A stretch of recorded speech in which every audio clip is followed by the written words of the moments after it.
les pieds chez Martine et Gilbert. Je t'ai retrouvé devant cette affiche et tu t'es dit j'espère qu'un jour je serai invité à Parole d'artiste. Comment tu sais ça? Parce que t'étais là, j'ai des antennes et donc maintenant c'est toi qui es là. Bah oui. La première fois que je suis arrivé ici au Café du Centre, c'était il y a 2 ans. Je m'étais assis, donc je m'étais arrêté, je voulais voir Pont-Aven, c'est la première fois que je venais à Pont-Aven. Je me suis arrêté dans ce café, je me suis assis à la table qui est là. Et en fait, je venais juste de finir l'écriture de ce roman. Les trafics d'âmes. Et dont j'avais envoyé le manuscrit à une maison d'édition qui est spécialisée dans le polar, mais j'avais pas encore la réponse. Et là, je regarde cette affiche, je me suis assis là, et puis je tombe là-dessus, je vois Parole d'artiste, les photos, et puis je vois qu'on invite des écrivains. Et je me dis, waouh, dis donc, ça c'est un truc qui m'arrivera jamais, mais ça serait quand même pas mal, quoi. Alors, qu'est-ce que tu as fait pour que ça t'arrive, justement? Comment tu as fait la démarche pour trouver Ravet-Anceau, justement? Parce que c'est difficile de trouver l'éditeur, en général, quand on écrit. Et alors, qu'est-ce qui t'a pris, toi, en tant qu'ingénieur? D'un seul coup, tu t'es dit, allez hop, je vais écrire. Bah, j'écris, je me rappelle plus la première fois que j'ai commencé à écrire, mais j'étais gamin et j'aimais bien coucher sur le papier en fait des idées qui me venaient en tête, des histoires à raconter. J'aimais bien raconter des histoires et les écrire aussi. Et donc ça m'a suivi toute ma vie. Et en fait, Trafic d'âme, c'était le premier roman que j'ai vraiment écrit, je dirais de bout en bout pour en faire quelque chose de publiable, mais sans penser être publié. C'est-à-dire, je me suis dit, tiens, je vais écrire un roman vraiment de A à Z, le construire, le corriger. C'est-à-dire que d'abord on écrit le roman, donc on réfléchit, on couche des idées un petit peu sur le papier. Ensuite, l'histoire se construit, mais elle se construit d'elle-même. C'est-à-dire qu'en fait il y a des personnages qui s'imposent enfin moi en tout cas en ce qui me concerne, je découvre l'intrigue aussi au fur et à mesure, un peu comme le lecteur. C'est-à-dire que des fois j'écris des scènes où je me dis ah bah dis donc c'est là que le personnage voulait m'emmener, c'est étonnant. Et j'ai quand même une idée sur le dénouement, même si parfois au dernier moment, quand j'arrive au dernier chapitre, ça change complètement, donc je suis surpris moi-même. C'est plus que du polar, ce que tu écris. Oui, c'est nuancé de fantastique, on va dire. C'est-à-dire que ça démarre effectivement comme... Tu t'inspires des dieux scandinaves, tu vas dans la pègre américaine des années 30, apparemment. Ouais, dans d'autres vies, mais pas dans celle-là, en tout cas. Mais pour finir avec Ravet-Anceau, le one-shot, c'est-à-dire que c'est une histoire qui a un début, qui a une fin, et puis on n'en parle plus. Donc leurs polars sont édités dans cet esprit-là. Et donc moi j'ai dit bah ouais, mais le problème c'est que à la fois moi et les lecteurs on va rester un peu sur notre faim. Et donc ils m'ont dit bah d'accord, on veut bien publier les 2 autres tomes, mais à condition qu'en prenant le tome 2 on n'ait pas besoin d'avoir lu le tome 1 pour s'en sortir. Donc là c'est un exercice. Ah bah déjà, tu as dit ça. Oui, c'est bien, ça veut dire qu'elle ouvre la porte, mais c'est un exercice qui est compliqué parce que l'intrigue est assez complexe, il y a beaucoup de personnages. Donc ça veut dire quoi? Ça veut dire résumer peut-être en quelques paragraphes ou alors ce que j'ai fait dans le tome 2 qui est presque terminé, c'est au fur et à mesure des premiers chapitres faire des petits rappels, broder un petit peu sur les choses qui se sont passées dans le premier. Mais je pense que c'est difficile de faire un tome 2 qui est une suite que le lecteur prenne au début du tome 2 sans avoir lu le tome 1, parce qu'il n'a pas l'émotion ni la construction des personnages, parce que les personnages évoluent pendant l'histoire. Et est-ce qu'elle sait, l'éditrice, que tu prépares 10 autres bouquins? Tu lui as dit? En fait c'est 12. 12. Parce que depuis la dernière fois qu'on s'est vu, une table de resto avec... Non, j'ai effectivement, il y a Trafic d'âme qui est terminé le tome 1, les 2 autres, donc j'ai presque terminé le tome 2, mais le tome 3 est également en bonne voie, puisque j'en ai à peu près les 2/3 qui sont écrits. Parce que je passe un petit peu d'un tome à l'autre, comme si je perds l'inspiration sur Trafic d'âme. En fait, la trilogie s'appelait Sépulture au départ. Tout ça est très joyeux. J'écris aussi dans d'autres styles. J'ai écrit aussi une histoire d'amour qui s'appelle L'Éternel Rendez-vous. Un roman sur un cadran solaire qu'on a découvert dans une villa romaine où il y avait marqué Wilderant omnes ultima necat, ce qui veut dire elle blesse toute et la dernière tue, en parlant des heures qui passent. Et en fait j'ai repris Ultima necat qui me paraissait quelque chose assez fort en fait en signification. Donc ça c'est un roman de science-fiction, et puis il y en a d'autres, il y a des chroniques de la vie quotidienne, il y a plein de choses comme ça. Et si je perds l'inspiration sur le polar, si j'ai pas envie, si un soir je sens pas l'âme violente par exemple, et ben hop, je vais aller sur l'histoire d'amour, parce que là je vais être plutôt romantique, et puis je vais écrire Je vais écrire une belle histoire d'amour. Tu as 4 enfants. Oui. Un de tes enfants a lu Trafic d'âme. Ma fille aînée a commencé à le lire. Alors? Elle s'est posé des questions. Elle a 18 ans. Elle a 18 ans. Ouais. Et elle t'en a posé ou elle s'en est posée, mais elle t'en a posé? Bah, elle m'a dit, tiens, c'est marrant que tout ça sorte de ta tête. Elle est Mais bon, voilà, c'est... Guillaume, je crois que tu as lu le bouquin de Marc. Oui. Tu peux lui poser une question, s'il te plaît, ou deux, ou ce que tu veux, si tu peux avoir une question. Non, je n'ai pas de question. Non, je n'ai pas prévu. Là où ton question, peut-être, est-ce que tu as envie de concurrencer Millennium, puisque tu as prévu 3 c'est assez violent aussi comme Millennium. Ouais, j'ai pas lu Millennium. En fait, t'as raison. Bah oui, désolé. Hein. Non, vaut mieux le lire après. Mais après, oui, on m'a dit qu'il y avait, comment dire, des choses, peut-être pas des points communs, non, mais que... La violence.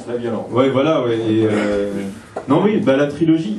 Le problème, c'est que si j'écrivais toute l'histoire en un seul tome, il ferait 1500 pages.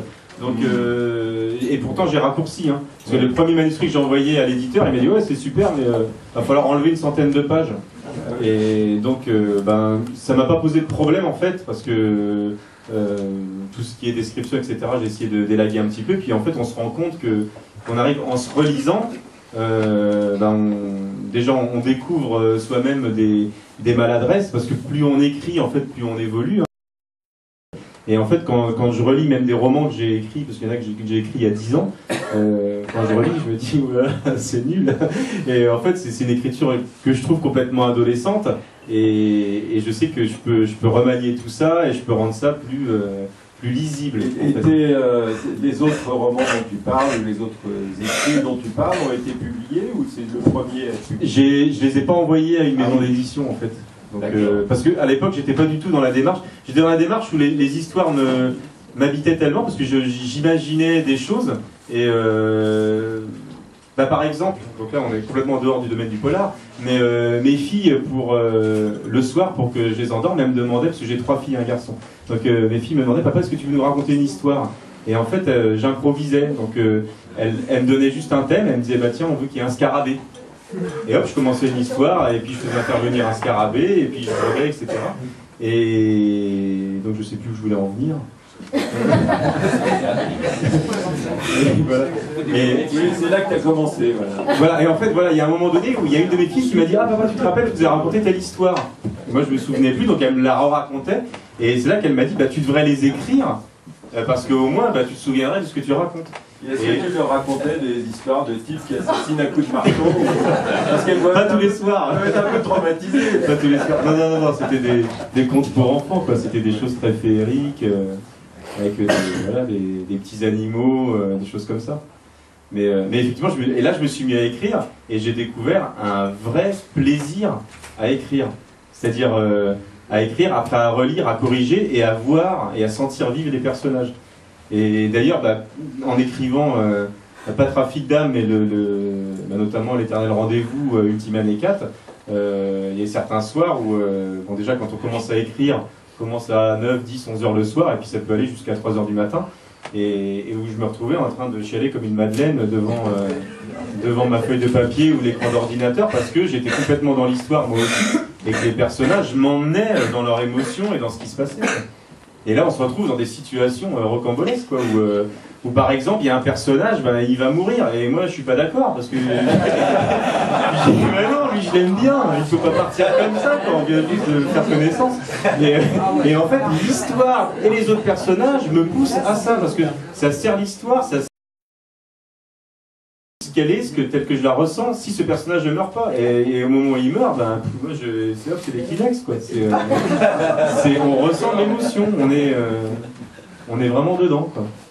Bon, je suis pas très inquiet par rapport à ça, parce qu'il y a d'autres écrivains qui m'ont dit qu'ils vivaient la même chose, oui. Donc je peux en parler librement, sans avoir l'air d'un fou. Sans ça, ce sont des histoires de bisounours, et ça intéresse personne. Voilà, exactement. Depuis la publication de Trafic d'âme, est-ce que vous l'avez relu? Oui, ouais, je l'ai relu, ouais.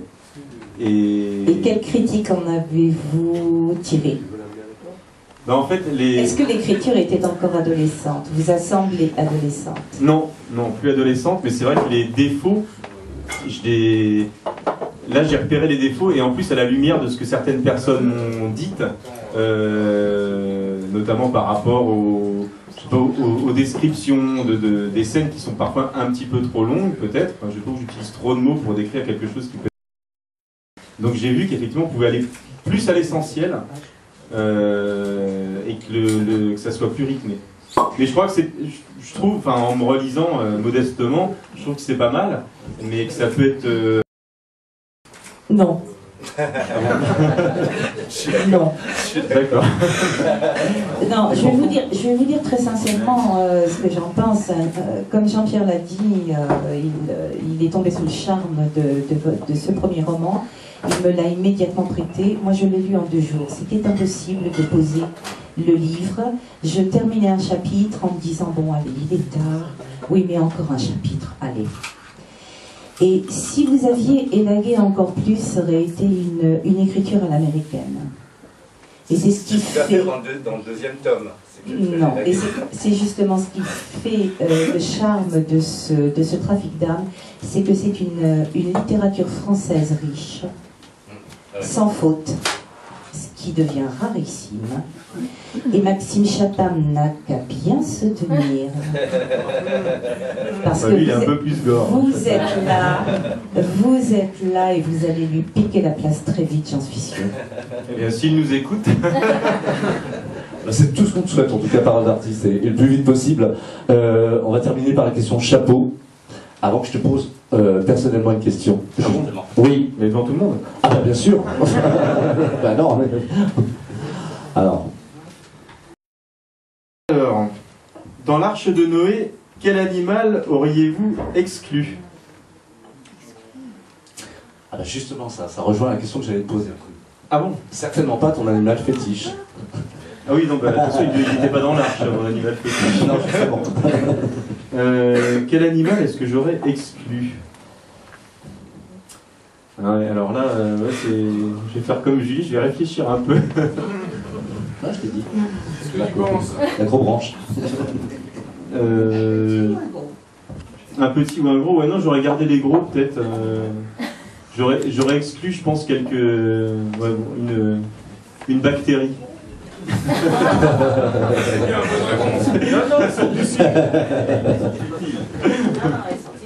Toujours ce côté scientifique. Ouais, mais après une bactérie pathogène, hein, je précise. Ouais.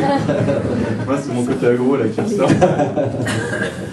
Et alors, pour l'écrivain, alors c'est quoi ton animal fétiche, justement ? Eh ben, ouais, alors c'est une question que je me suis posée à un moment donné parce que à un moment j'avais envie de me faire un tatouage que je me suis pas fait faire d'ailleurs. Et je me disais, tiens, si je me faisais un tatouage, qu'est-ce que je tatouerais ? Alors un animal, oui. Alors lequel ? Alors j'ai réfléchi et comme j'adore la mer, je me suis toujours senti très attiré par la mer, par le monde marin. Je me suis dit, ouais, ce serait forcément un animal marin, donc le dauphin, tout ça, c'était un peu trop classique. Et en fait, il y a un animal qui m'a toujours fasciné. Ça va en faire rigoler plus d'un, je pense, c'est le calmar. Et en fait, oui, alors on peut pas se comparer à un mollusque, c'est vrai. Mais en fait, ces animaux, enfin la pieuvre, le calmar, la seiche, c'est vraiment des animaux que je trouve fascinants. Bon, déjà, c'est vrai que c'est des mollusques, donc on a l'impression qu'on peut les assimiler. Voilà. Et ben le calmar, en fait, c'est le seul animal, le seul être, à part l'écrivain, en fait, qui réunissent à la fois l'encre et la plume. Et la plume.